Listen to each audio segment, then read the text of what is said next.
Well, good morning. This is the Lew Rockwell Show, and what an honor it is to have as our guest Judge Andrew P. Napolitano. Judge Napolitano was a former judge of the Superior Court of New Jersey. He's, of course, the senior judicial analyst for Fox News Channel, author of 9 books. His most recent book, quite an extraordinary work. I guess I could say that about all his previous books are all extraordinary, but this one really impresses me, Judge. It's called Suicide Pact, Radical Expansion of Presidential Powers and the Lethal Threat to American Liberty. And Judge, of course, this is a great scholarly work. It's thoroughly documented. It's a brilliant legal and political analysis of what the heck is going on in this country. But, you know, you are unique, it seems to me, in this sort of writing for your narrative power. I mean, this book, just for anybody who's interested in history and, again, what's happening to this country, this is an essential book, but it's a fun book. It's a serious book, but it's a fun book, and it carries you right along in the most extraordinary fashion. You're a great storyteller, Judge, in addition to all your other qualifications. Well, you're very kind and generous to characterize this book that way, but it is the goal of the book to be a popular manual for the public, not for federal appeals court judges or law school faculties, though hopefully they too will find something of interest in there. So if you tell the story in an interesting way, people come back for more.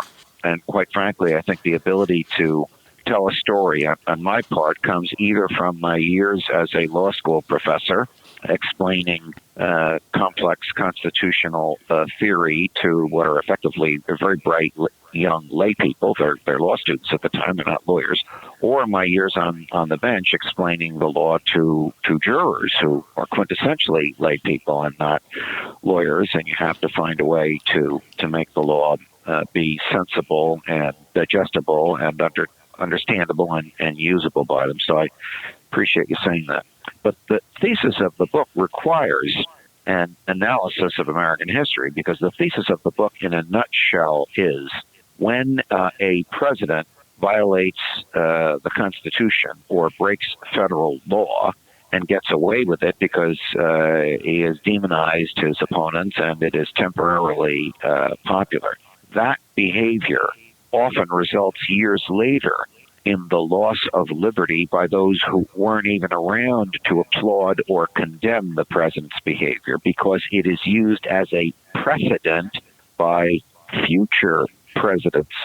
So when the president's unlawful behavior is unpunished and uncorrected, who could punish or correct it? Well, the Congress, the courts, public opinion. When the president's unlawful behavior is unpunished or uncorrected, then that becomes precedent for future presidents. I walked into a hornet's nest on this earlier this week with my colleague Bill O'Reilly. And I say I walked into, I obviously knew what was in that hornet's nest for me, and it's his show. I can't grab the microphone from him, but we got into a real row over the morality and the lawfulness of President Obama's use of drones to kill people.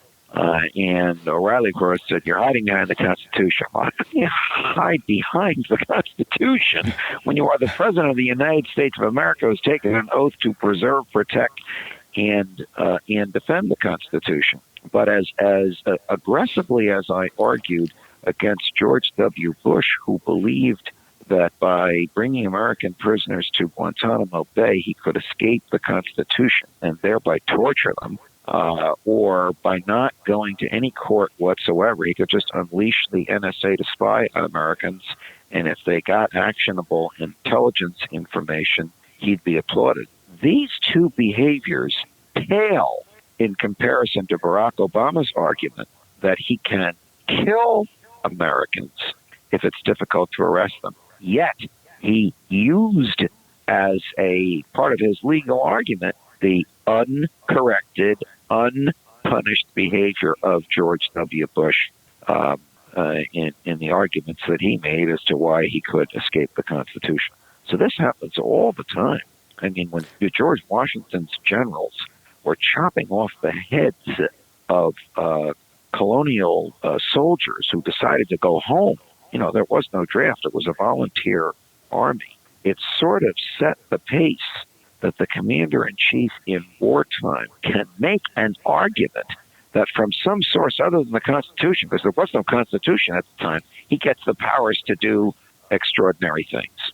And yet John Adams and the Alien and Sedition Acts, and Abraham Lincoln, of course, that's sui generis, but that's the most extraordinary presidential destruction of innocent life in American history. And you have, Woodrow Wilson arresting people for reciting the Declaration of Independence in public and singing German songs, and FDR confiscating the gold, and LBJ making up the Gulf of Tonkin, and Bush spying and torturing, and Obama killing.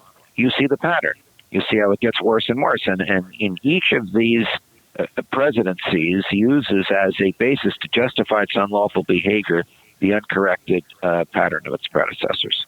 Judge, has the presidency become an elective dictatorship? Yes, it has. Yes, it has. One of the best descriptions of the presidency I ever heard was from you, which was that the president should not be a person who's in our faces every day and trying to tell us how to live. He should merely be the discreet and humble, behind-the-scenes CEO of the executive branch of the government, making sure that it did efficiently, but only the 16 things it is authorized to do in the Constitution. But of course, we have a prince today, and this is not Barack Obama's doing. Barack Obama, who is the target of furious assaults by members of Congress, should basically say to them, you voted to give to my predecessor the powers that I am now exercising, and you don't like the way I'm exercising them, yet you gave the presidency all this extraordinary discretion. Well, think about this. Every president since World War II has killed foreigners without a declaration of war, and none was stopped, sanctioned, corrected, punished, or reversed by the Congress, the courts, or the people. And each time this is done, whatever president it is, whether it's Truman or Obama or any of the half dozen or so between them, has more self-confidence in his ability to do this. I mean, when in the spring of 2009 or 10, I don't remember when it was, when Congress was on spring break and Barack Obama was in Brazil, and he got on international television from Brazil and said, "We're bombing Libya." He basically was stealing power from the Congress by declaring war on Libya. Of course, what he was really doing was using American planes to destroy American military equipment on the ground that American munitions manufacturers had lawfully sold to the government of Libya and had been paid for by American dollars that we had given to the government of Libya. I mean, this is as circular as you can imagine it being. The result, of course, is that Libya goes into chaos. Gaddafi is killed. 2 years later, our own ambassador is murdered because there is no order in the streets. Did anybody do anything about this? The Congress, the courts, or the American public? No. Why? Because by this point in our history, to your question about whether the president is an elected dictator, we expect presidents to do these things, and we forget about it 2 or 3 days later.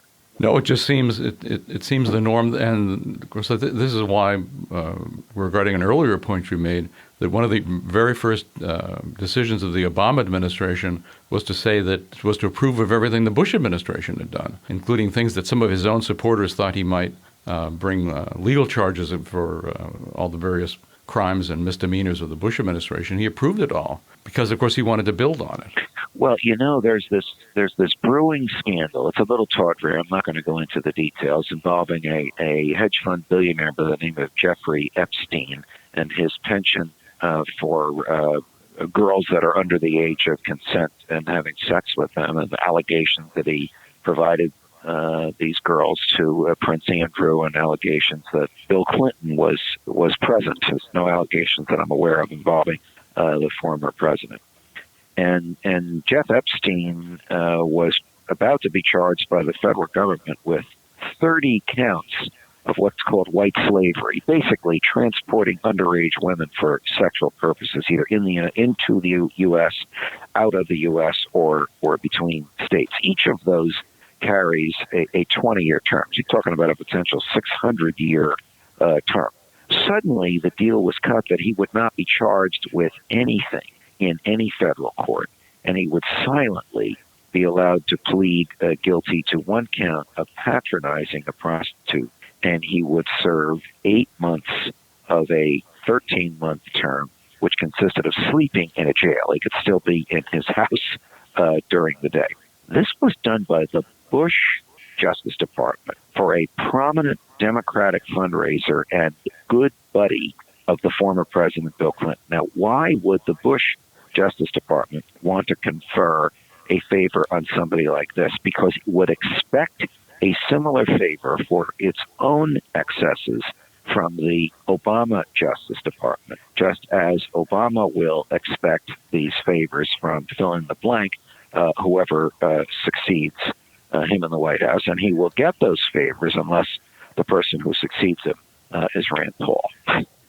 Well, this is a friend of mine. I was telling him about your book, and he said, "Where does the title Suicide Pact come from?" It's a phrase that I chose to tweak the Congressman Peter King's and Senator Lindsey Graham's and Vice President Dick Cheney's of the world, who love to throw around the phrase, the Constitution is not a suicide pact. And to them, that means that when push comes to shove, our liberties must defer to the government's demands and claims of safety. It is basically a rejection of the idea in the Declaration of Independence, in federal law, and in Jeffersonian and Lockean literature, in Thomistic theology and Judeo-Christian teaching that our rights are natural and come from our humanity.